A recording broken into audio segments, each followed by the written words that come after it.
जय श्री राधे, हर हर महादेव। दोस्तों, आज हम आपको महाभारत की कथा सुनाएंगे। जरासंध किस प्रकार मारा गया।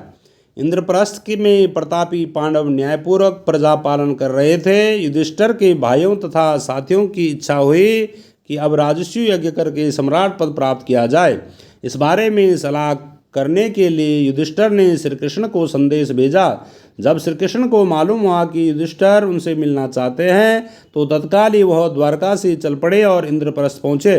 युधिष्ठिर ने श्री कृष्ण से कहा, मित्रों का कहना है मैं राजस्व यज्ञ करके सम्राट पद प्राप्त करूं, परंतु राजस्व यज्ञ तो वही कर सकता है जो सारे संसार के नरेशों का पूज्य हो और उनके द्वारा सम्मानित हो। आप ही इस विषय में मुझे सही सलाह दे सकते हैं। युधिष्ठिर की बात शांति के साथ सुनकर श्री कृष्ण बोले, मगध देश के राजा जरासंध ने सब राजाओं को जीतकर उन्हें अपने अधीन कर रखा है। सभी उसका लोहा मान चुके हैं और उसके नाम से डरते हैं। यहाँ तक कि शिशुपाल जैसे शक्ति संपन्न राजा भी उसकी अधीनता स्वीकार कर चुके हैं और उसकी छत्र छाया में रहना पसंद करते हैं।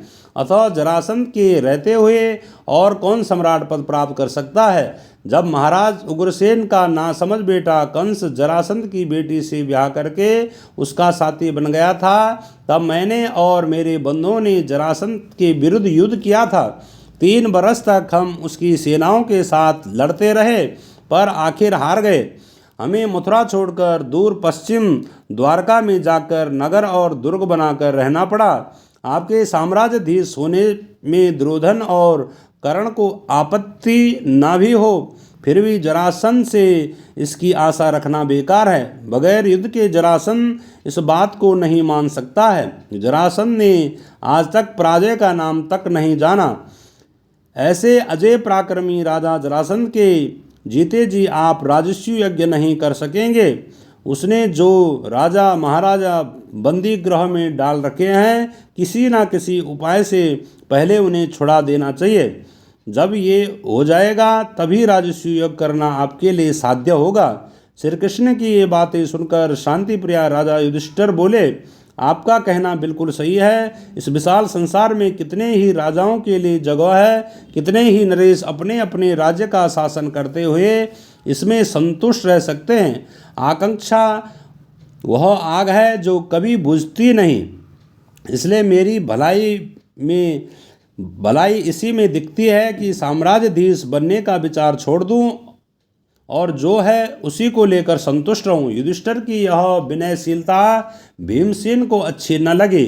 उसने कहा, श्री कृष्ण की नीति कुशलता, मेरे शारीरिक बल और अर्जुन का शौर्य एक साथ मिल जाने पर कौन सा ऐसा काम है जो हम नहीं कर सकते हैं। यदि हम तीनों एक साथ चल पड़े तो जरासंध की शक्ति को चूर करके ही लौटेंगे।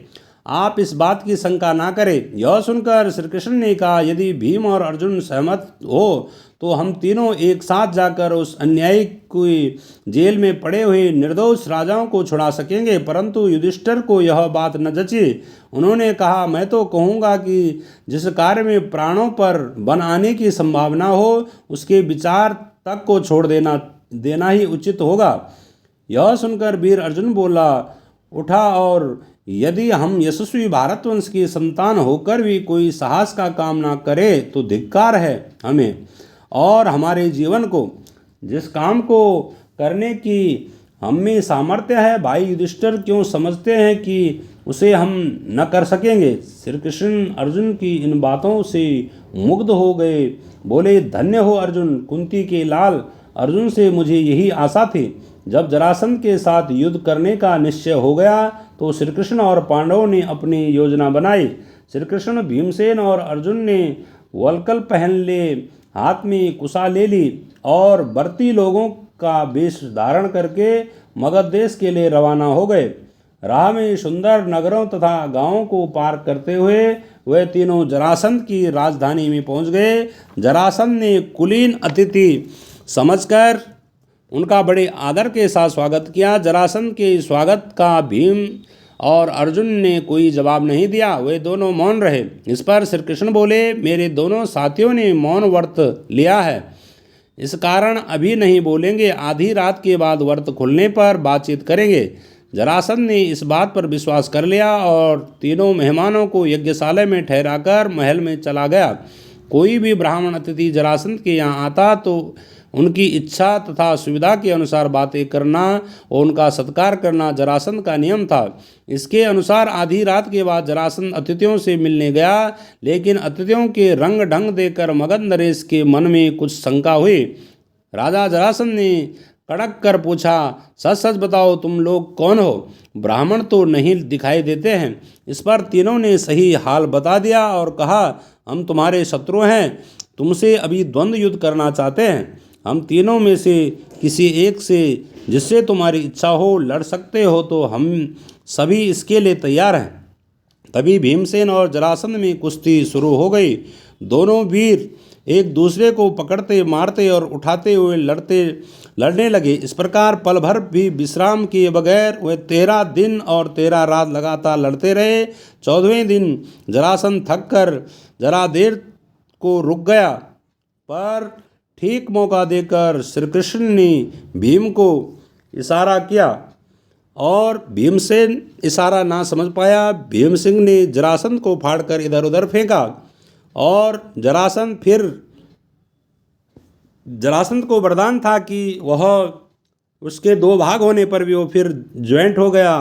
और इस प्रकार 2-3 बार होने पर भगवान श्री कृष्ण ने इशारा किया कि इसको विपरीत दिशाओं में फेंको। तभी भीम ने उसको विपरीत दिशाओं में फेंक कर और जरासंध का अंत हो गया। जय श्री कृष्ण।